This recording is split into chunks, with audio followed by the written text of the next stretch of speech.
no pueden, y esto porque siempre ha habido jurisprudencia conflictiva, los jueces no pueden modificar la forma de pago o la moneda pactada por las partes. No pueden, le da una prohibición expresa a los jueces para que no vengan con teorías y fundamentos. Donde están las obligaciones de dar suma de dinero, Gabriela, en la 765 en adelante. Si vos agarrás el programa vas a ver que ahí te menciona los artículos. Vuelvo a leer. La obligación es de dar dinero si el deudor debe cierta cantidad de moneda. ¿Ah? El dinero es un bien de cambio, el cual yo lo utilizo para intercambiar bienes o servicios. Ahora, cuando yo hablo de moneda de curso legal, es diferente. Ahí estamos hablando de cuando la moneda sirve para qué. Sirve para cancelar obligaciones, para extinguir obligaciones. ¿Ah? Pero vamos a circunscribirnos a esto que es interesante. Vuelvo a leerlo de nuevo porque ahora a continuación leo el texto anterior ordenado. La obligación es dar dinero si el deudor debe cierta cantidad de moneda. ¿Ah? Dijimos que es el dinero. ¿Qué es la moneda? Determinada o determinable. Acuérdense que yo, si pacto la obligación, ¿qué le había dicho? Si yo identifico los billetes, el número de serie y demás, es una obligación de dar una moneda determinada. ¿Está? La cantidad determinada o determinable. Determinable es al momento del pago. Al momento de constitución de la obligación. ¿Está? Leo de nuevo. La obligación es dar dinero si el deudor debe cierta cantidad de moneda determinada o determinable por la cantidad, al momento de constitución de la obligación. ¿Se acuerdan que yo dije? Si yo identifico, es la cosa cierta. Sea o no de curso legal en el país. ¿Cuál sería la moneda de curso legal en el país? ¿Qué? El peso. El peso. ¿Y una moneda de curso no legal en el país? El dólar. Que nos encanta a todos los argentinos y no sabemos por qué. Bien, Roxana. El dólar. Porque es un problema que se ha venido suscitando hace un montón de tiempo y cuando se hizo la reforma del Código Civil, que estaba más parecido a esto, no lo permitieron. Entonces, ¿qué decía el texto anterior que venía desde la reforma del Código en 2015? Esto que yo acabo de leer es el texto actual que fue modificado por el decreto 70 del 2023, que ahora voy a leer cómo estaba antes. Si ustedes vieron la página esa que yo entro cuando voy a clase para mostrar el código, ahí está, ahí lo van a tener, en la próxima clase les voy a mostrar. Texto anterior a las modificaciones del decreto 70-2023, que decía: la obligación es de dar dinero si el deudor debe cierta cantidad de moneda determinada o determinable al momento de constitución de la obligación. Hasta ahí venimos igual. ¿Se entiende? Hasta ahí es igual que el anterior artículo. Y sigue: si por el acto por el que se ha constituido la obligación se estipuló de dar moneda que no sea de curso legal en la República, la obligación debe considerarse como de dar cantidades de cosas y el deudor puede liberarse dando el equivalente en moneda de curso legal. ¿Qué quiere decir esto? Que antes de esta reforma, lo que se hacía era: che, yo pacto un contrato de locación en dólares, me tendré que pagar, qué sé yo, $500 por mes. Entonces yo llego a fin de mes y no tengo dólares para pagarte. Entonces, ¿qué hacías vos? Te caías con la cantidad de pesos, que es moneda de curso legal, la cantidad de pesos necesaria para poder pagar esos $500. ¿Se entiende? Entonces, lo obligaban al acreedor de los $500 a aceptar los pesos en vez de los dólares. ¿Se entiende? ¿Quieren que lo lea de nuevo? No puedo compartir pantalla por el tema de la computadora, pero se lo leo de nuevo. Dice: bueno, la primera parte es la misma que leímos: la obligación es dar dinero si el deudor debe cierta cantidad de moneda determinada en el momento de la constitución de la obligación. Si por el acto por el que se ha constituido la obligación se estipuló dar moneda que no sea de curso legal en la República, es decir, por ejemplo, el dólar, la obligación debe considerarse como de dar cantidades de cosas, como si fuere sorgo, maíz, trigo, o cantidad de botellita, o cantidad de mesa, o cantidad de silla, ¿tá? Cantidades de cosas O sea, no lo puedo tomar como un bien de cambio universal, es decir, porque el dinero yo lo puedo utilizar como medio de cambio para cualquier tipo de bien o servicio. Yo quiero comprar, puta, alguien se puso, yo quiero contratar a alguien para que me haga, están moliendo café acá, chicos, qué lindo. Yo quiero contratar a alguien para que me pinte la casa, ¿tá? Y lo que yo a esa persona le puedo pagar con dinero. No le puedo pagar con silla, mesa, auto, ¿me explico? Yo lo puedo pagar con dinero. Y con eso yo puedo cancelar la obligación. Un medio de cambio de bienes y servicios, ¿no? Entonces, ¿qué dice? Si por el acto por el cual se ha constituido la obligación se estipuló dar moneda que no sea curso de la República, la obligación debe considerarse como de dar cantidades de cosas y el deudor puede liberarse, es decir, el deudor tiene la facultad, o sea, la obligación es de pagar en dólares, pero me puedo liberar haciendo una suerte de obligación facultativa, ¿se acuerdan? Cuando vimos la facultativa que dijimos, tenemos la principal y yo me puedo liberar pagando con la accesoria. Bueno, acá yo no tengo pactada la accesoria, pero es como que lo asociaron, ¿no? Entonces, yo me puedo liberar dando el equivalente en moneda de curso legal, cuando la obligación está pactada en una moneda de curso no legal. ¿Perdón? ¿Qué dijeron por ahí? Hola, hola. ¿Qué dijeron por ahí? ¿Alguien preguntó algo? ¿No? Bueno, sigo. Es que me modifico el programa.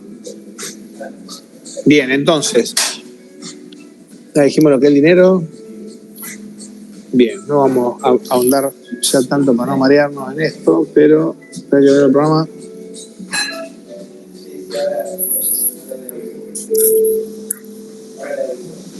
Ajá, dinero, moneda, ya está. Función económica, ya lo dijimos. Es un bien de cambio y función jurídica sirve para cancelar las obligaciones.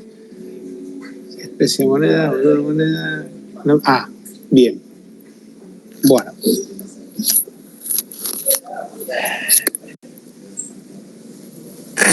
Quedó claro que en el sistema nuevo, que para mí le da un poco más de seguridad jurídica a todo el sistema, ¿no? Porque si yo pacto en dólares y acepto el contrato en dólares, yo tengo que comprar en dólares o en la moneda extranjera que fuere. Y en última instancia, como les dije, si las partes se ponen de acuerdo, pueden pactar lo que quieran. O sea, si yo digo, che, mira, no tengo dólares, te puedo pagar en pesos y nos ponemos de acuerdo, yo no estoy forzando. Será en todo caso, ya vamos a ver cuando veamos extinción de las obligaciones, será una dación en pago si yo pago con una cosa diferente a la pactada. Pero siempre estando de acuerdo. Yo estoy de acuerdo con esta modificación que hicieron, porque si no pacto una cosa y no tengo seguridad, hoy me pueden pagar con esto, mañana me pueden pagar con aquello. Y en un esquema de estabilidad, en un esquema donde estamos yendo, o sea, vieron que no tenemos más el cepo, famoso cepo que hace 15 años, algunos de ustedes casi que eran bebés cuando ya teníamos cepo en la República Argentina, que en realidad no es así en ninguna parte del mundo, o sea, es una atrofia que tengamos un bloqueo de ese tipo en los tiempos que corren, ¿no? Ningún país lo tiene, o ningún país, qué sé yo, normal. Gracias a Dios salimos de esa situación. Todavía falta, ¿no? Falta un montón que salgamos de este esquema, pero bueno, el punto no solamente sigue en esto. Vamos, ya viendo un poco claro esto, cuál es el concepto de obligación de suma de dinero. Es importante un poquito de historia, ¿no? En su momento, nosotros habrán oído hablar de la famosa ley de convertibilidad. Escucharon hablar de la famosa ley de convertibilidad, ¿no? Que en realidad sigue estando vigente por un principio, el principio que nos rige en materia de obligación a suma de dinero, el principio nominalista. ¿Qué quiere decir esto? Y todo tiene que ver con el concepto de, obviamente está asociado a la seguridad en las relaciones jurídicas, etcétera, ¿no? Si yo me comprometo, y esto vamos a ver los que alquilan, ¿no? que obviamente durante todos estos últimos 15 años hubo toda una distorsión del sistema. El principio que rige la obligación de suma dinero, el principio nominalista, quiere decir que si yo me comprometo a pagar un valor, un monto de dinero, yo estoy obligado a cumplir entregando ese valor. ¿Está? Yo digo, che, yo te tengo que pagar 500.000 pesos por mes de alquiler, yo te tengo que pagar 500.000 pesos por mes de alquiler, ¿no? Lo cual es totalmente lógico.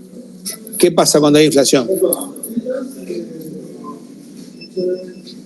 ¿Qué pasa cuando hay inflación?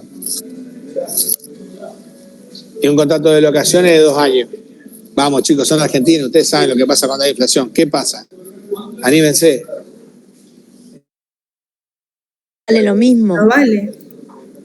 A ver, Cami. Se desvalúa la plata, no es lo mismo, o sea, va cambiando. En definitiva, el acreedor va a perder. Sí, mantiene el principio nominalista. Entonces, ¿qué pasó? Vamos un poquito de historia, ¿no?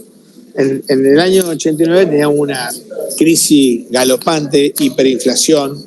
O sea, hiperinflación es lo que se evitó ahora a fines del 2020, principio del 2021, ¿no? En época de hiperinflación, vos hoy tenías 1 millón de mangos y mañana tenía 500.000 y pasado tenía 10 pesos. Hoy con 1 millón de mangos te compraba, qué sé yo, una buena bicicleta, por decir. Y a los 10 días o a los 5 días ya no compraba ni 1 kilo de pan, literal. ¿Eso qué quiere decir? Que el dinero va perdiendo el valor, el poder adquisitivo. La misma cantidad va perdiendo el poder adquisitivo. Hoy con 1 millón compro esto, mañana compro mucho menos que esto. ¿Está? Bien, entonces, ¿qué es lo que habían hecho en su momento el ministro Cavallo, ¿no? En esa época, fue en los años sucesivos? Agarraron y dijeron, che, bueno, vamos, como para salir, atemos el valor del peso al dólar. Y crearon la paridad, la famosa paridad, 1 peso, 1 dólar, en aquella época. Entonces, lo que ocurrió es que la moneda estaba atada, no fluctuaba, entonces cualquier movimiento económico del país, para arriba o para abajo, la moneda seguía valiendo lo mismo. Terminamos convirtiéndonos en un país medio caro porque la economía mejoró y terminamos siendo medio caros para el exterior, para poder exportar. Pero bueno, al margen de eso, lo importante es que para poder mantener la coherencia en el sistema, lo que se hizo es, a esa paridad se le agregó, para darle consistencia al sistema, el principio nominalista. El principio nominalista dice esto: yo me obligo contractualmente a pagar X cantidad de suma de dinero y esa es la cantidad que tengo que pagar. Pero después resulta que nos encontramos con la inflación. Cuando dicen, ¿qué hicieron en su momento en el 2001? No en el 80, en el 2001, que estábamos entrando en otra crisis. No llegamos a la hiper, pero estábamos frente a una crisis complicada del sistema financiero, en donde aparece lo que se conoce como el corralito, que es que la gente no puede retirar la plata de los bancos, etcétera. Te ponen traba y vos la plata no la podías sacar, o sea que era tu plata y la tenía trabada en el banco, no podías sacarla del banco, y nos contamos, lo que son mayores recordarán el quilombo y la oleada de amparos que se metieron para tratar de sacar la plata de los bancos. Y otras cuestiones que fueron infernales en esa época. Pero ¿qué hicieron? Porque lo que se encontraron en esa situación, el 1-1, nos había puesto en una situación muy dura con respecto a la parte económica, que es una de las cosas que se está discutiendo ahora, que si, ¿vieron que dicen, che, Argentina está muy caro? ¿No escucharon? En el 2023 teníamos un sueldo, nominalmente más o menos tenía la misma cantidad de plata y el sueldo te valía 260, 250, 260 dólares. Ahora vos tenés un poquito más en peso, pónganle más o menos lo mismo, pero hoy, qué sé yo, 1 millón de mangos son $1.000. ¿Me explico? Son 850, 900 dólares, más o menos. 850 por ahí. O sea, quiere decir que se apreció la moneda, pero no se acomodaron los precios. Entonces nosotros, más o menos, sí, Gabriela, sí, así, más o menos, digamos, no es que vos sentís que estás bien. ¿Por qué? Porque los precios no se acomodaron para abajo. Tu poder adquisitivo, a nivel dólares, o sea, si vos lo comparas con el dólar, tu fuerza o tu poder de compra se acomodó, pero si te vas a vivir afuera. Si vos te quedas acá, los precios no se acomodaron, no se equilibraron como debería, acompañando la fuerza del poder adquisitivo. ¿Me explico? Entonces vos te encontrás que más o menos comprás lo mismo, con la misma cantidad de dinero, pero tu moneda empezó a valer más afuera. ¿Me explico? Entonces, viene, no sé si vieron los casos esos españoles, esas españolas que vinieron a Argentina y decían, che, una camisa me sale más cara acá que en España, haciendo el cambio y todo. Bueno, al margen, ¿por qué marco esto? Porque el principio nominalista sigue existiendo porque da consistencia y seguridad jurídica a todo el sistema de obligación a suma de dinero. Entonces vos te encontrás que cuando en el 2001 derogan el artículo y un par de artículos más que ataban el peso al dólar, pero mantienen el principio nominalista acuérdense, el principio nominalista es: yo me comprometo a pagar una suma de dinero por mes, esa es la suma que tengo que pagar, ni más ni menos. Está prohibida la indexación. ¿Qué es la indexación? La actualización del capital. Es decir, yo agarro una suma de dinero, ¿vieron el índice del INDEC? El IPC, el índice de precio del consumidor. ¿Saben qué es eso, no? INDEC, hola. El INDEC, ¿saben qué es el INDEC, por favor? Lo escuchan todos los meses. El INDEC dijo que hoy la inflación tanto. El INDEC dijo que la inflación tanto. Bueno, ¿qué hace el INDEC? Te da un índice de inflación, ese IPC. Y ese IPC a vos te sirve para guiarte cómo venís con el poder adquisitivo del dinero. Entonces, habrán visto que eso bajó un montón. Pero volvamos a la época en la que liberan lo que hicieron con la ley de convertibilidad fue sacaron la paridad $1 peso, $1, pero mantuvieron el principio nominalista. Y cuando sacan la paridad, el dólar y el peso empezó a fluctuar su valor. ¿Me explico? De valer un peso, $1, empezó a ser 2 pesos, $1, 3 pesos, $1, 4 pesos, $1, 6 pesos, $1, 10 pesos, $1, 15 pesos, $1, 17 pesos, $1, y empezó a subir, empezó a devaluarse. Porque en realidad la economía no tenía el poder económico que tenía el dólar, y nosotros le habíamos atado al dólar. ¿Se entiende? Cuando lo separamos, el peso empezó a fluctuar y a depreciarse. Entonces, ¿qué pasó? Los contratos hechos en pesos se empezaron a desactualizar. La única forma de actualizar el capital, yo te digo que el alquiler es 500.000 pesos por mes. Yo no puedo venir el mes que viene y decirte, che, son 520 porque hubo un incremento. Aumentó la inflación. ¿Me explico? Estamos hablando en esa época, ya les voy a contar cómo es ahora. Entonces, me encuentro con que no tengo más la paridad 1-1, pero me mantiene el principio nominalista y permiten que la moneda fluctúe. Entonces, había contratos vigentes en ese momento. Entonces, yo tenía un contrato que era 200.000 pesos, póngale, y de golpe y porrazo, el poder adquisitivo de los 200.000 pesos, vieron que yo dije $1 peso, $1, 2 pesos, $1, 3 pesos, $1. Por cada vez que aumenté $1 peso, dupliqué el valor del contrato. ¿Se dan cuenta? Si era 200.000 pesos, mi poder adquisitivo de los 200.000 pesos por mes pasó a ser 100. Y al mes siguiente, si vale 3 pesos, $1, pasó a ser 50.000. ¿Me explico? Entonces, el propietario obviamente se vuelve loco. El contrato ya no me sirve. No gano $1 peso con esto. No compro ni un café con el alquiler mensual del inmueble. Entonces, ¿qué empezaron a hacer? No podían actualizar el capital porque estaba prohibida la indexación. La indexación, como les dije, es actualizar el capital aplicando un índice de actualización. Ese índice de actualización puedes usar el índice del INDEC, puedes usar cualquier índice. Tenés que hacer la formulita y actualizar este capital que en el mes de enero del 2025 valía tanto, aplicando el 6, 7, 8% de inflación al día de hoy es 520.000 mangos. Me explico, 530.000 mangos, aplicando el índice. Eso no se podía hacer. Entonces nos encontramos que había hacían, bueno, había muchos problemas hasta que se liberó y se eliminó la ley de locaciones y se rige ahora por el Código Civil por la voluntad de las partes. Hoy.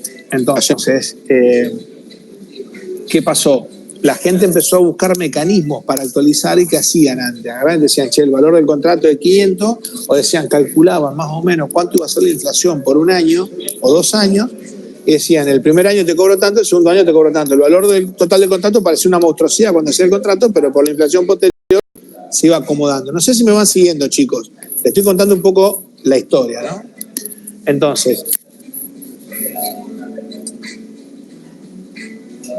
si yo hoy me comprometo a pagar una X cantidad de plata, yo estoy obligado a pagar esa X cantidad de plata.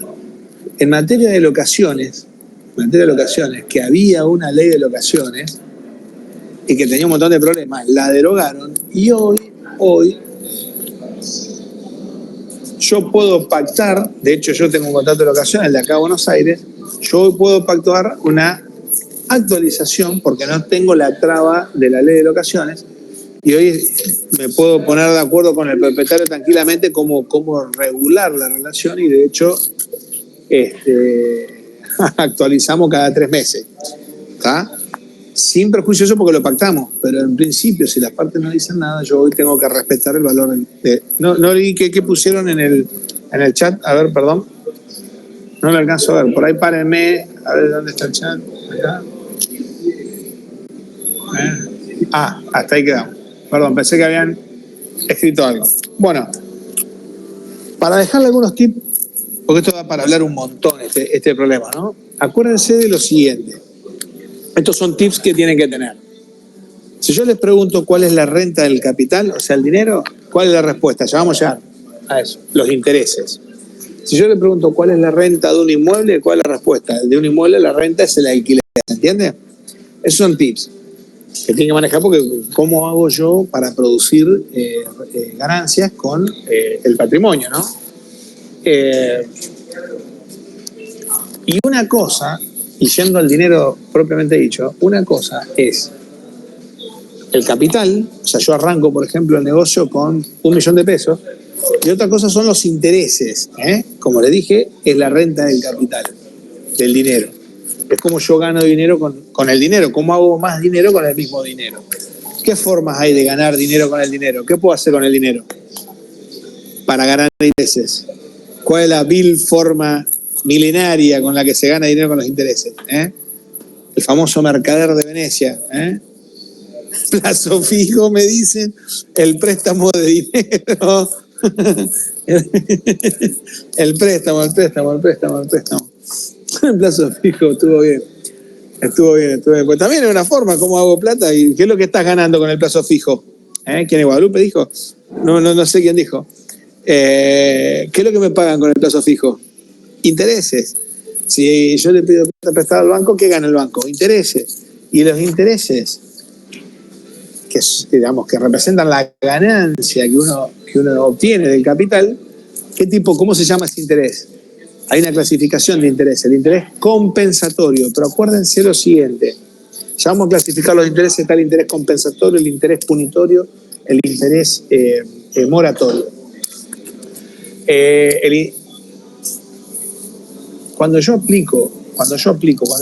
hablo de indexación, acuérdense de esto, que es importante, cuando yo hablo de indexación estoy hablando de actualizar el capital, no los intereses. Siempre distingamos el capital de los intereses, hablando de plata, el capital de los intereses. Yo el problema que tengo, cuando hay inflación, el problema lo tengo con el capital, no con los intereses, porque los intereses se aplican al capital. Yo digo, che, ¿cuál es la tasa de interés? Y el 3% mensual. ¿De qué? Del capital que me debes. ¿Me explico? Entonces, ¿se entiende, chicos? Muéveme la cabeza, dígame, sí, pero yo entiendo, no entiendo, por lo menos porque no me dicen ni mu. ¿Se entiende? Bueno, pues distínganlo porque es importante saber qué cosa juega o se aplica a qué. Entonces yo digo, cuando hablo de indexación, lo que estoy hablando es de actualizar el capital. Busco actualizar el capital. En épocas inflacionarias eso es prioritario, pero nosotros lo teníamos prohibido, entonces la gente se buscaba mecanismos como estas ardullas que yo le digo, las partes se ponen de acuerdo en que el monto total de contrato es tal y frente a cualquier problema jurídico, o sea, yo pacté 200 millones de mangos. Pero eso es abusivo, sí, hoy, pero cuando termine el contrato no sé si me quedo corto. ¿Me explico? Entonces, acuérdense, la indexación corre contra el capital. Y los intereses se aplican o son el resultado de calcularlo contra el capital que tenés. Si yo tengo una deuda desactualizada y aplico el 3% de interés, lo estoy aplicando contra un capital desactualizado. ¿Se entiende? Supóngase que yo tengo 500.000 pesos en enero del año pasado, hace 14 meses. Hoy 500.000 pesos, no, 500.000 pesos el año pasado equivaldrían a hoy, con la inflación que hubo, a 1.300.000 mangos más o menos. 160, creo que estuvo por ahí. ¿Se entiende? 1.300.000 mangos serían hoy. ¿Me van siguiendo? Ahora, no es lo mismo aplicar una tasa de interés contra 500.000 que aplicar la misma tasa de interés contra 1.600.000. ¿Me siguen? La tasa de interés compensatorio, que es la utilidad que vos le sacás al capital. ¿Está? ¿Me van siguiendo? Entonces, no es lo mismo. Entonces, yo necesito, cuando vos tenés un problema de inflación, vos tenés que actualizar el capital. Lo demás se corrige solo.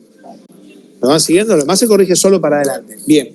Si no entienden, me preguntan, chicos, porque es un tema que es de todos los días. Yo sé que, a ver, vamos a ser sinceros, los argentinos sobre esto tenemos un postdoctorado en manejo económico en Argentina, con todo lo que nos pasa. Ustedes se van a Uruguay, se van a Brasil, se van a Chile, no entienden cómo hacemos para manejarlo. Hoy en las empresas el dolor de cabeza que tienen es que no saben cómo manejarse en un periodo estable.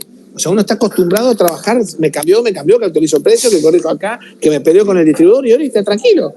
Hoy decís, puta, no me aumentaron los precios, ¿entendés? O sea, no es poco, no es poco. Uno puede estar de acuerdo o en desacuerdo, pero por lo menos parece que vamos a algo normal, pero hay que ver qué va a pasar con toda la deuda externa que tenemos. Pero bueno. Otro tema importante, vamos a clasificar los intereses.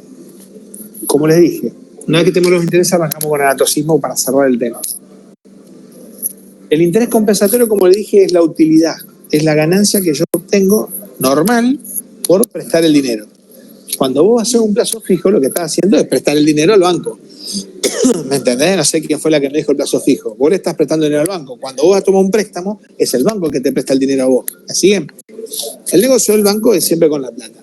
Cuando vos te demorás en el pago, de una cuota, sea por ejemplo, supónganse una cuota de un alquiler o una cuota de un préstamo y demás, aparte del interés compensatorio, porque si vos pediste un préstamo en el banco, vos vas a pagar una tasa de interés fija siempre, ¿no? Pero si vos te demorás en el pago, te van a cobrar un poco más que el interés que vos tenías que pagar. Son dos cosas distintas. Una cosa es el interés compensatorio regular, que es el interés pactado cuando vos tomás el préstamo, y otra cosa es el interés moratorio, que viene del concepto de mora, que lo vamos a estudiar en responsabilidad civil cuando lleguemos, en el cual la mora es un retardo jurídicamente relevante para las partes. Entonces, ya en las obligaciones, digamos, la mora no es determinante el cumplimiento de la obligación, es decir, la obligación no se extingue, se puede cumplir con posterioridad al retardo. Esa es la característica de la mora, si no habría incumplimiento absoluto. Y vos lo que pagás es un porcentaje más en concepto de indemnización por el pago demorado. ¿Se entiende? Es el interés moratorio, cuando vos pagás una indemnización por el retardo en el pago, pero la obligación se puede cumplir. Si no se puede cumplir con posterioridad al vencimiento del plazo, no hablamos de mora, ya estamos en otra historia. ¿Ah? Pero en materia de obligaciones, obligación a suma de dinero es así. Y el otro tipo de interés, el interés punitorio, que es un interés que es el que lo fija directamente el juez, ya una sanción judicial para el cumplimiento de la prestación. ¿Tá? Ya teniendo un poco más de noción de qué se trata de los intereses, van a encontrar por ahí que lo que se prohíbe, van a encontrar el término anatocismo. El anatocismo es cuando vos cobrás intereses de intereses. ¿Me explico? Cuando vos cobras intereses sobre los intereses. El anatocismo en principio está prohibido, a menos que no esté pactado en determinadas circunstancias, como van a ver por ahí en el artículo. Entonces, ¿qué suele ocurrir y con qué se suele confundir? ¿Saben a quién se lo prohibieron? ¿Por qué hay una norma como esta? ¿Quién roza los límites del anatocismo? ¿Alguien tiene tarjeta de crédito acá? ¿Tenés tarjeta de crédito? ¿Cómo es tu nombre? Melina, ¿tenés tarjeta de crédito? ¿Una extensión de tu viejo? ¿Tenés sospecho? ¿No? Sí. Bien. No, porque podés tener una persona. ¿Qué quilombo de fondo que hay ahí? Hay televisión, radio, de todo. Bueno, cortá que yo te explico. El audio, digo. Bueno. Cuando vos, viste que en la tarjeta te dicen, cuando vas a pagar, te dicen, che, ¿puedes pagar el mínimo? ¿No? Bien. Antes que le metieran una tremenda demanda a las tarjetas y que le dejaran vapuleando y no lo hicieron más, ¿qué hacía? Vos agarrás y pagás el mínimo. ¿Qué es pagar el mínimo? Un plan de pago. ¿Sí? Un plan de pago donde el primer mes, ¿qué haces? El primer mes vos estás... Y en el segundo mes te vienen todos los intereses. Claro, pero después en el segundo mes volvés a pagar el mínimo. ¿Y qué te están financiando? Intereses. De intereses más capital. ¿Se entiende? Entonces, ¿qué hacen? Los intereses no de vengado no te los pueden cobrar porque estarían financiándote y generándose una bola de nieve fenomenal. ¿Me explico? Entonces tienen que hacerlo sobre cuando vos te pones de acuerdo. Por ejemplo, le doy un ejemplo en el que se puede hacer anatocismo. Vos tenés una deuda con el banco y caíste en situación de, no de moroso, pasaste los 2 meses, que generalmente te dan 2 meses para que vos podés incumplir. Obviamente te van a cobrar la tasa de interés moratoria, todo, pero pasados 2 meses, ya para el tercer mes te pueden dar por caído todos los plazos, ¿tá? Porque vos ya incumpliste el contrato. A ver, en realidad lo venís incumpliendo, pero el incumplimiento dentro de determinadas reglas es aceptable y no es determinante del contrato, como ya dijimos varias veces. Por ejemplo, si yo el primer mes no pago, me demoro, voy el segundo mes y pago todo, no van a secar el contrato de préstamo solamente porque me atrasé un mes. No haces el contrato, le haces el contrato que vos traté de pagar, te acomodé y pagué todos los meses y mantener la relación contractual. No es como el ejemplo que dimos la otra vez del plazo, ¿se acuerdan del plazo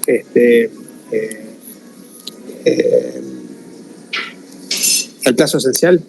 ¿Se acuerdan? Que si yo te contrato para ir a tocar música, yo necesito que vos estés tal día, a tal hora. No me interesa que venga mañana o venga un día antes.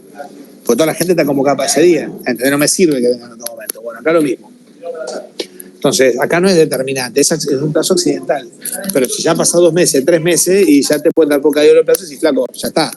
Ahora, ¿qué hacen? Te hacen cargar los plazos y vos me debes todo el capital. Entonces vos después te sentás a negociar con el deudor y el deudor dice, bueno, si te cayó en el plazo, vamos a negociar. Y en esa negociación, ¿vos qué podés hacer? Agarrar y decirle, bueno, mirá, si pasaron 3 meses desde que dejó de pagar, está debiendo el capital de las cuotas de 3 meses, ¿me van siguiendo? Más los intereses de esas 3 cuotas. La cuota más vieja es la que más intereses tiene, la segunda cuota tiene menos interés y la tercera todavía tiene menos intereses. ¿Por qué? Porque transcurrió menos cantidad de tiempo. Mientras más te alejas en el tiempo para atrás, más tiempo te ocurrió, más intereses tenés. Lo que no se pueden cobrar son intereses futuros. Eso está prohibido. O sea, si el tiempo no transcurrió, vos no podés cobrar intereses futuros. Si vos querés cancelar un crédito, por ejemplo, a lo sumo te podrán cobrar una multa por la expectativa que tenía el banco en cobrar los intereses, pero no te puede cobrar intereses futuros, ¿se entiende? ¿Me vas siguiendo? Entonces, cuando vos te sentás a arreglar, estás haciendo un arreglo por una deuda que consta de capital e intereses. Y en ese contexto yo sí puedo hacerte un plan de pago, un nuevo plan de pago, que lo puede hacer el abogado o lo puede hacer la misma institución si llegaron a algún tipo de acuerdo adentro del banco. ¿Cómo es? Y ahí sí estoy haciendo anatocismo controlado, porque lo que estoy haciendo es, se te cayeron los plazos por el incumplimiento del contrato. Perdón, tengo luz ahí en el fondo y no puedo hacer. Se te cayeron los plazos por el incumplimiento del contrato. ¿Está? Se terminó convirtiendo en una cuestión central, porque ya pasaste 3 meses, 2 meses o 3 sin pagar. Lo mismo que el contrato de locación, chicos. El contrato de locación a los 2 meses, si no pagaste, pueden pedir desalojo, ¿o no? Bien. Entonces, lo que haces con el deudor, que es, entras a negociar, porque el tipo obviamente, si fue a pedir un crédito, es porque, en principio, como regla, salvo que el muchacho esté lavando plata y va a pedir el crédito para justificar, porque suele pasar, hay algunos vivos, no tienen, digamos, la plata la tienen, pero no la tienen en blanco, ¿entiendes? Entonces van, piden un crédito y de esa manera justifican, tengo la plata en blanco, se la pedí al banco, ¿me explico? Y después, ¿qué hacen? A los 3 días que sacan el crédito van y cancelan. Pero cuando cancelan, el banco obviamente le va a cobrar una multa. ¿Está? El banco le va a cobrar una multa por haber cancelado de manera anticipada. Al margen de eso, supongamos que una hipótesis normal, una persona que pide el crédito realmente porque no tiene el dinero para poder comprar o hacer lo que quería hacer. Entonces, si a los 3 meses, en el periodo que estaba, que no tenía los fondos, en ese periodo queda 3 meses sin pagar, obviamente va a patear el tablero y va a pedir, por favor, tratar de hacer un acuerdo para no ir a juicio, para no ir subasten, etcétera. Y en ese acuerdo que vos intentás hacer, es donde yo digo que vos podés, che, mirá, agarramos el capital que debes, el capital cancelado hasta la fecha, todas las cuotas que pagaste hasta la fecha tienen algo de capital que vos no lo podés cobrar, pues ya lo cobraste, ya está cancelado. Y tomás los intereses devengados a la fecha en la que vos vas a hacer el nuevo convenio. ¿Me vas siguiendo? En esa hipótesis yo puedo meter todos los intereses del capital y los intereses devengados a la fecha y hacer un nuevo convenio de pago.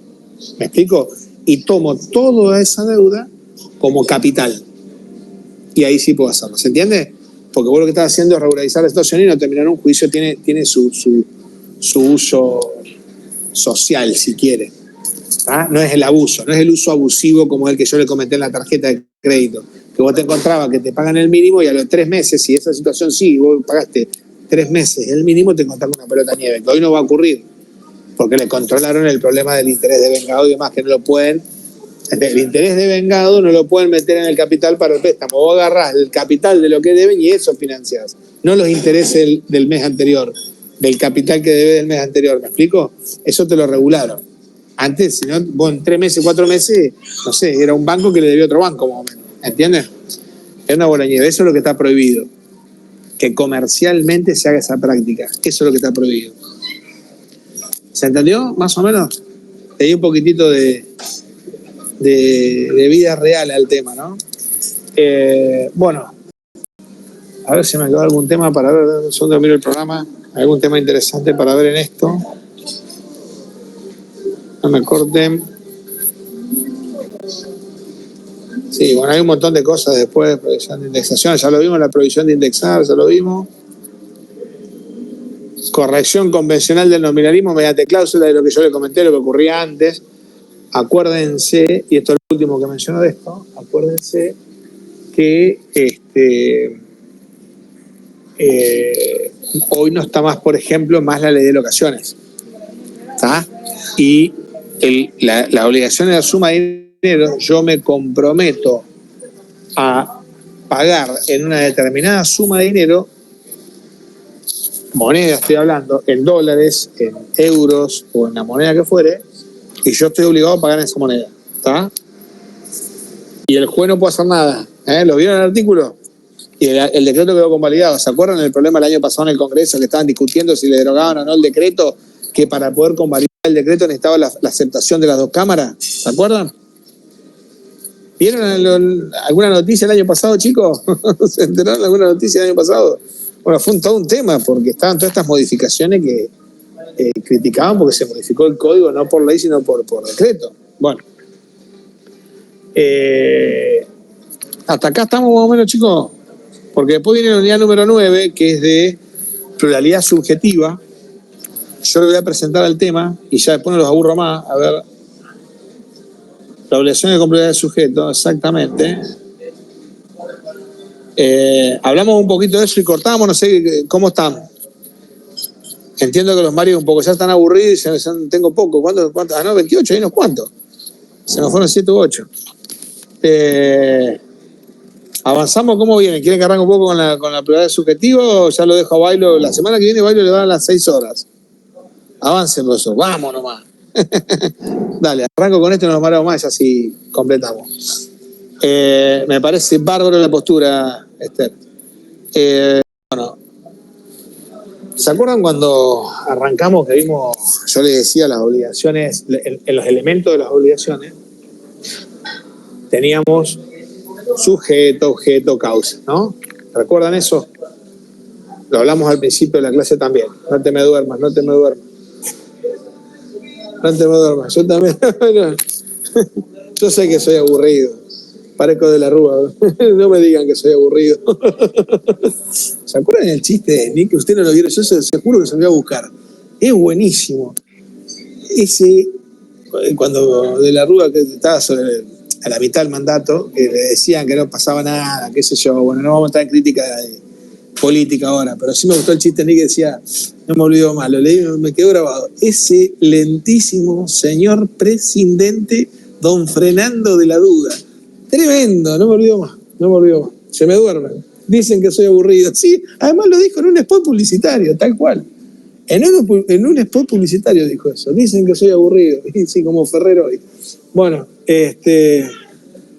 sí, bueno, pues pónganlo en YouTube y lo van a ver, chicos, van a ver y se van a caer. Ese fue un presidente real. Bueno, sigamos. Como dijimos, así como ¿se acuerdan cuando vimos los elementos de la obligación, sujeto, objeto, causa? Nosotros ahora hablamos esta la unidad, desde la unidad 7 y la 8, tiene todo que ver con la prestación, con el objeto. La obligación es dar, hacer, no hacer, y después analizamos distintas situaciones tipo obligaciones vinculadas con lo mismo, que obligaciones facultativas, alternativas, distintos tipos de obligaciones, pero siempre circunscrita a la prestación, al objeto. Volviendo ahora un poco a los sujetos, ¿se acuerdan cuando nosotros veíamos la unidad número 2? Por eso acuérdense siempre, ustedes van a la unidad número 2, analizan el sujeto, mi consejo es leen el punto sujeto y se van a la 9. Leen el punto del objeto, se van a la 8 y se van a la 7. O sea, están hablando de lo mismo, ¿me explico? No estudien dos veces lo mismo. El problema es que si ustedes eligen comunidad, hablan de la unidad número 2, el objeto, los va a llevar directamente a esas dos unidades. Y si ustedes están en la unidad número 8, la unidad número 7, indefectiblemente van a estar repasando la unidad número 2. ¿Me explico? O sea, ese tipo de cosas tienen que tener en cuenta cuando estudian, para no estudiar pedido, no estudiar dos veces y estanco.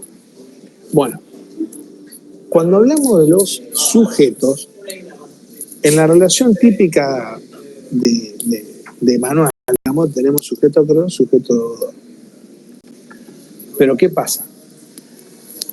En una obligación no siempre tenemos un solo sujeto acreedor o un solo sujeto deudor. Si ustedes hicieron un contrato de obligación, van a ver que tienen del lado, a lo mejor si alquilan con el propietario, pueden ser dos propietarios o tres, como en este caso que yo alquilé directamente a los propietarios y tengo dos locadores. O generalmente en todo contrato de locación, además del inquilino, vos tenés garante. Entonces del lado del deudor, del lado del inquilino tenés, o del polo deudor de la relación si quieren, tenemos más de una persona, ¿está? Y estos casos es lo que se conoce como pluralidad subjetiva, ¿está? Fíjense, si tienen el programa ahí, van a ver, se habla de pluralidad, ¿está? El programa dice, noción, todo lo que estamos viendo ahora es noción. Después usamos el término, cuando hablamos de pluralidad subjetiva, usamos el término mancomunación, ¿ya? ¿Por qué? La mancomunación hace referencia a la comunidad del lado del deudor o a la comunidad del lado del acreedor. Y esa mancomunación tiene distintas formas de conexión entre las partes. Por eso decimos nosotros que las obligaciones son simplemente mancomunadas o son solidariamente mancomunadas, ¿tá? Yo le voy a hacer una pequeña clasificación y esto sí quiero que lo tengan, se lo anoten bien para no confundirse, porque la estructura de la unidad está armada de esa manera. Como le dije, las obligaciones son o simplemente mancomunadas o son solidarias, ¿tá? Son dos clasificaciones. Cuando hay pluralidad subjetiva, nosotros distinguimos si son simplemente mancomunadas o son solidarias, ¿tá? O esa mancomunación es solidaria. Y la diferencia es que cuando, a ver, déjame ver el programa porque no quiero adelantarme, un segundito. Bien, claro, perfecto. Bien, ahí me estoy acordando, leo los temas y me voy acordando. Entonces, esa mancomunación, cuando decimos que es simplemente mancomunada, la característica central es que cada una de las partes tiene derecho a cobrar su parte y cada uno de los deudores tiene el deber de pagar su parte.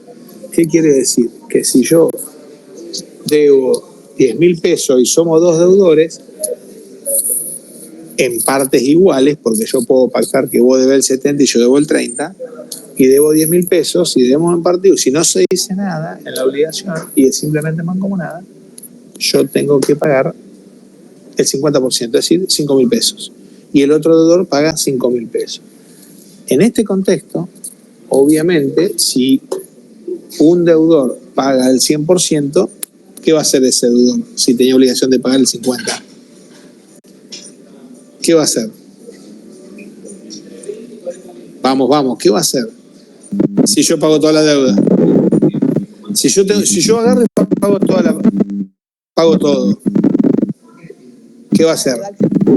Que te devuelva lo que vos pagaste por el otro. Exactamente. Eso es lo que ocurre y eso lo da la mancomunación. Entre las partes hay tantos vínculos, en la simple mancomunación hay tantos vínculos que las partes existan, ¿tá? En la relación. Cuando nace la obligación se generan todos los vínculos entre las partes, ¿tá? Cuando hablamos de una obligación solidaria encontramos entre la presencia de la unidad de vínculos, ¿tá? La causa en este tipo de obligaciones es exactamente la misma, o sea, es, por ejemplo, el contrato de locación, es la causa que da origen a esa mancomunación, que generalmente en el contrato de locación la obligación es solidaria. Entonces, acuérdense esa clasificación que dijimos, simplemente mancomunado, solidaria. Cuando la obligación es solidaria, la característica es que cada una de las partes, cada uno de los deudores está obligado a pagar el todo, así como cada uno de los acreedores tiene derecho a cobrar el todo. ¿Tá? ¿Qué quiere decir esto? El típico caso del contrato de locación cuando vamos a cobrarle al garante. ¿Qué le va a cobrar la inmobiliaria al garante? ¿La cuarta parte?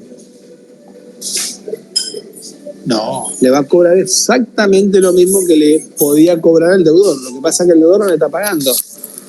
Entonces, si no le paga, va a ir a perseguir al garante para que le pague el todo. Porque acuérdense que en el contrato de locación, si alguna vez lo leyeron, creo que se lo di en clase para leer, no me acuerdo, en el contrato de locación, ¿qué va a decir? Que el garante se constituye en codeudor solidario de todas las obligaciones que tenga, que surgen de este contrato para el deudor. ¿Ah? ¿Qué otra cosa me estoy olvidando? A ver. Esa pluralidad, una cosa más en la clasificación, porque se va a ver en esta unidad a medida que vayamos avanzando. Una cosa más en la clasificación. Como dijimos, las obligaciones son, por un lado para arriba, simplemente mancomunadas, o para abajo, solidarias. Cuando decimos que las obligaciones, cuando vamos para arriba y vamos a las obligaciones simplemente mancomunadas, hay que hacer una distinción. Y ya con esto más o menos vamos concluyendo. Hay que hacer una distinción. ¿Cuál es la distinción? Hay que analizar el objeto. Porque nosotros dijimos hoy, y lo devuelvo con una pregunta, dijimos hoy que la obligación simplemente mancomunada, cada uno de las partes, de los deudores, tiene derecho a pagar su parte, su cuota parte. Si no se dice nada en la causa, en el contrato o en la causa que fuere, cada uno se hace cargo de su cuota parte por partes iguales. A menos que en la causa se establezca que uno paga más, otro paga menos, o la distribución que se establezca en la causa, que tiene que estar de manera expresa. Si no se dice nada, cada uno es responsable de su cuota parte. Y desde el punto de vista del acreedor, cada acreedor tiene derecho a cobrar su cuota parte. Es la misma situación. Ahora, la pregunta es, si estamos hablando de suma de dinero no hay problema, ¿no? En principio, a primera vista no hay problema. Si le debemos 10.000 pesos y somos 3, yo 3.333, vos debes 3.333, el otro debe 3.333. Ahora, ¿qué pasa si 3 deudores tenemos que entregar un caballo de carrera? Un caballo de carrera. Uno de los deudores le entrega el tronco, el otro le entrega el cuarto trasero y el otro le entrega el cuarto delantero. No me sirve más. Para hacer salchichón me sirve el caballo de carrera. Y pagué $50.000 un caballo para hacer salchichón, no estaría divertido, ¿no? Saben que el salchichón se hace con carne de caballo, ¿no es cierto? Quiero creer que no son tan ingenuos en eso, ¿no? Porque con caballo de carrera me mira como diciendo, las vacas las comemos en la parrilla, chicos, así que ¿está? Entonces, ¿Qué pasa? ¿Qué estoy tratando de marcar acá? Que cuando hablamos de mancomunación, simple mancomunación, tenemos que analizar el objeto. ¿Y qué es el objeto? Si el objeto es divisible o es indivisible. ¿Está? Entonces, vamos a tener en la clasificación, va a ser, como dijimos, simplemente mancomunada y solidaria. Y a su vez, las simplemente mancomunadas se van a hacer de prestación divisible o simplemente mancomunada de prestación indivisible. Y cada una va a tener su régimen, que ya lo vamos a ver en la próxima clase. A lo mejor lo bailo o lo termino yo cuando ya vuelva a SAFE. Pero se entiende, si se fijan en el programa a continuación, a ver, déjenme que me fijo el programa. Si se fijan en el programa a continuación, van a ver que dice las obligaciones con probabilidad de sujeto, todo el análisis que estamos haciendo ahora, como dijimos, identidad de objeto, ya causa única, estamos de acuerdo, ya lo explicamos, mancomunación y conexión, está claro, y después, vieron, dicen las obligaciones simplemente mancomunadas, todo lo que vimos ahora, cuáles son los efectos, ahora ya vamos a aclarar, pero vamos a hacer una distinción antes, y después empezamos a analizar obligaciones de objeto divisible. ¿Por qué? Porque las obligaciones de objeto divisible me marcan el esquema que tengo que seguir en las obligaciones simplemente mancomunadas de prestación divisible. Por eso tengo que analizar qué cosa, por ejemplo, cuando para el Código Civil un objeto, una prestación es divisible. ¿No?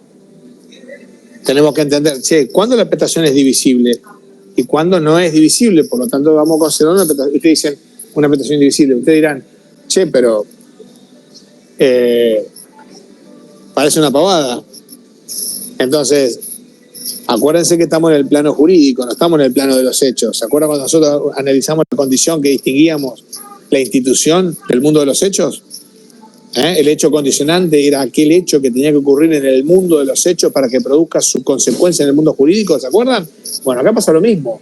Si yo voy a firmar un contrato, el contrato es un hecho teórico, es el mundo del derecho, si quieren. Entonces yo puedo agarrar y decir,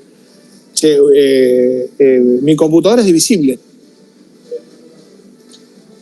Divisible refiere a que, exactamente, a que se puede fraccionar. Exactamente, mire, Celeste. Exactamente, cuando hablamos de divisible es cuando la cosa se puede fraccionar. Entonces yo digo, ¿qué se puede fraccionar y qué no?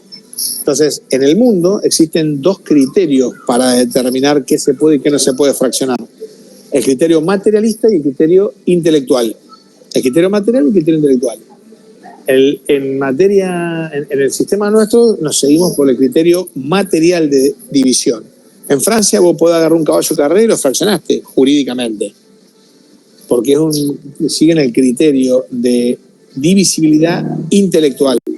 Voy y lo plasmo en el contrato, porque en realidad lo que estamos buscando son efectos jurídicos en el contrato, que después tienen su aplicación y su ejecución dentro del mundo jurídico, no en el mundo de los hechos. No es que van a agarrar el caballo y lo van a partir del medio, ¿se entiende? Lo hacen al solo efecto de la ficción jurídica. Y con eso buscan efectos y demás. Nosotros vamos por el criterio material, que ya lo vamos a ver la próxima clase, pues ya a esta hora no me van a dar pelota. Lo vamos a ver la próxima clase. ¿Qué otra cosa me queda acá? Un tema central que vamos a ver bien también es la diferencia entre... pero no vamos a ver la cosa, porque ya tengo que meterme a hablar de solidaridad y demás para que entiendan. Hay una diferencia que se pregunta siempre en los exámenes, anótensela, así no me olvido después de plantearlo, que es entre las obligaciones de prestación indivisible, simplemente mancomunadas de prestación indivisible, y las obligaciones solidarias. Tienen su diferencia, pero en ejecución son muy parecidas. La solidaria, cuando vos tenés que tener un caballo de carrera, hay que entregarlo al caballo entero. Entonces, seguramente uno de los deudores es el que se va a hacer cargo de eso. El resto no. Y después tendrá una cuestión de repetición en cuanto a los valores que haya cobrado ese deudor cuando entregó el caballo y demás, que tiene que ver con las relaciones internas entre los deudores o las relaciones internas entre los acreedores. Después nos vamos a meter bien en cada uno de estos tipos de obligaciones. Claro, entre las indivisibles. No sé cuál es la pregunta. Pusiste indivisible, no alcanza a ver el otro texto. A ver si veo el... ¿Me pasa? Indivisible refiere a que se ve. Sí, Gabriela Santizán, no entendí. ¿Me pasa? Indivisibles, ¿eh? No entendí.